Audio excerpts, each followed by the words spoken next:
What's going on, everybody? Welcome back to the TJR Auto channel. My name is Tyler, and in today's video, we're playing with my favorite vehicle, the GTO. Now, for anybody who has missed it, we have come across an issue with this car, which is why it's been parked.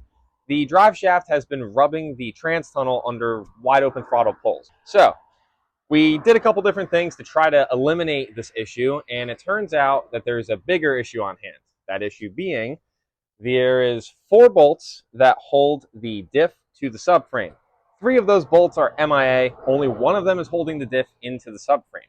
At least 2 of the bolts are broken off in the diff housing. 1 of the bolts is still there intact, and 1 of them I can't tell if it's there, or I can't tell if it's broken in the housing or not. So, to get those broken ones out, at the minimum, we are going to have to drop the diff out. So, let's get right into it. Well, folks, we are a few steps closer since last time I spoke to you. So, we look behind me. God. Axle bolts are out. I figured the axles we can kind of pull out of the way, kind of shove up and out, maybe even bungee cord them to something just to kind of keep them in place. I don't care to pull them off the wheel hubs if I don't need to. The 3 drive shaft bolts were absolutely horrendous, as they always are. That took me about 40 minutes on its own. I have to use a cut down Allen key to get those out since I have an aftermarket one piece in this car. Whoever designed these one-piece drive shafts, you. And then I also loosened the 4 bolts that go into the diff mount, or from the diff mount into the chassis of the car. Those are just cracked hand loose. I'm also going to end up pulling this boomerang off the car and keeping it off. My main man, Jason, told me I don't need this. So I'm going to pull it off, a couple pounds off the car, and I'm hoping if I pull this off and I'm able to kind of navigate the diff over the exhaust. I really don't want to drop the exhaust if I don't have to. So I'm sure it's going to make it a pain in the ass to navigate around it. But if this thing's out of the way, we should be able to lower the diff a little bit and kind of slide it, back over these pipes and kind of lower it down and out. Certainly easier said than done.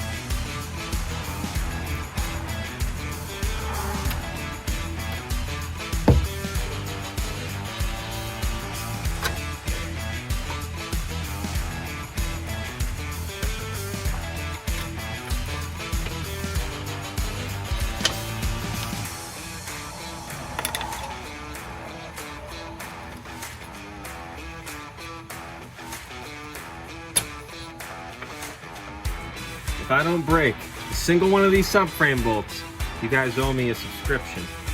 How does that sound?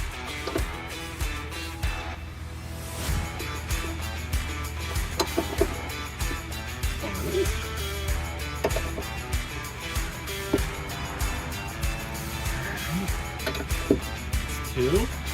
Okay.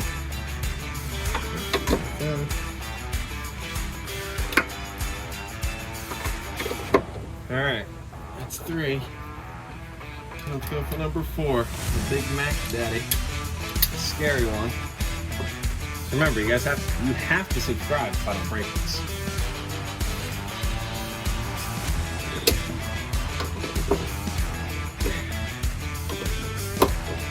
All right. Well, it looks like you guys have to subscribe. I don't know. I'm just that good.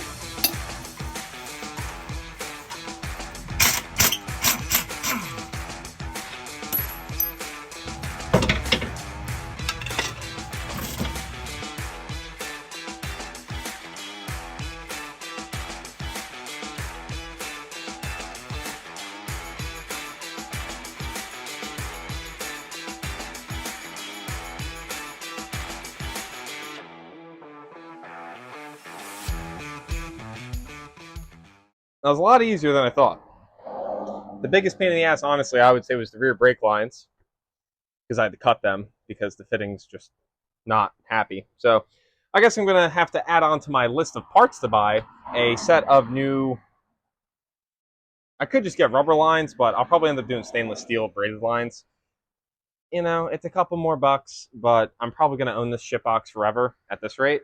So now that we have everything out, I should probably get the car back down on jack stand so it's a little more secure. I have it jacked up by the pinch welds just so I can clear the rear bumper and leave the wheels on the subframe. But I want to drop the diff out of it, so at least that is done today, because that was my main goal for today. And now here we are with all of this. So, alrighty, well, got the diff popped out, which was a pain in the ass, because the only bolt that was in, which was this guy here, was this bolt. I'm going to take a guess and say that's not a factory bolt. And oh, wow. Oh, gee, mama. I didn't even notice that till now. So that's great. This is the only thing that was holding the diff to the subframe, right? You can actually see the damage it caused actually started to imprint itself. The head started to imprint itself into the top of the steel. As we can tell here, you can see the light going through. That's a nice old crack. So we're definitely going to have to do some repairs in this area. And the other ones, this one looks a little ovaled. That one definitely got ovaled. That one looks fine. So I guess these had to have broken. I mean, by the looks of it, there's not one in there. That one snapped off. That's the one we just pulled out. That one is snapped off as well. And you can see the bottom of this one, you know, from down here, and it also looks like a chrome bolt. So I'm going to take a guess and say these probably weren't factory bolts. This diff was replaced, though. An 04 and supposedly 70,000 miles on it. And I know that this diff was replaced under the previous owner. So I was hoping that everything was done right, but clearly it was done as wrong as possible. So I just had to pop the sway bar, these two bolts out of the way to be able to pull this back. And I had to also hold the diff in place because there was so much wiggle room here to get a socket on it and be able to blast it out. So I don't know. We're not looking too hot.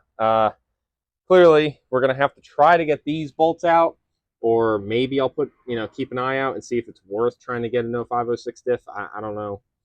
I don't know. We got to see. I mean, I'm not trying to break the bank here fixing this thing, but we're at this point already, so, we might as well do a bunch of stuff while it's out. Well, folks, that's where we're going to be wrapping up today's video. I would say we made some sort of progress. I don't know. This used to not be like this, and now it's like this, so that's good. That means that something changed, right? I don't know. But any hoosins, there's still some work to do. We still have to repair the subframe and hopefully be able to get the broken bolts out of the diff. And now I have to replace the rubber brake lines because I decided to cut them because the fittings on the hard lines were rounding off immediately. So, it's all good in the hood, as the youngsters say. But anyways, we got some parts on order. I already have some parts stashed away, which this being out actually will make a little bit easier. So I actually can't complain on that front. But it's just, this escalated so quickly.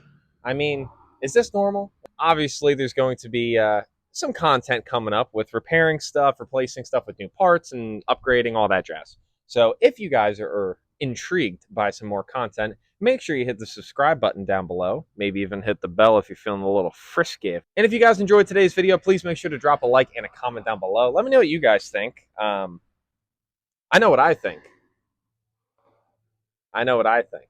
And you probably know what I think. And I'm not even going to say it. So with that being said, thank you guys so much for tuning into today's video. I truly do appreciate it. And I'll catch you guys in the next one.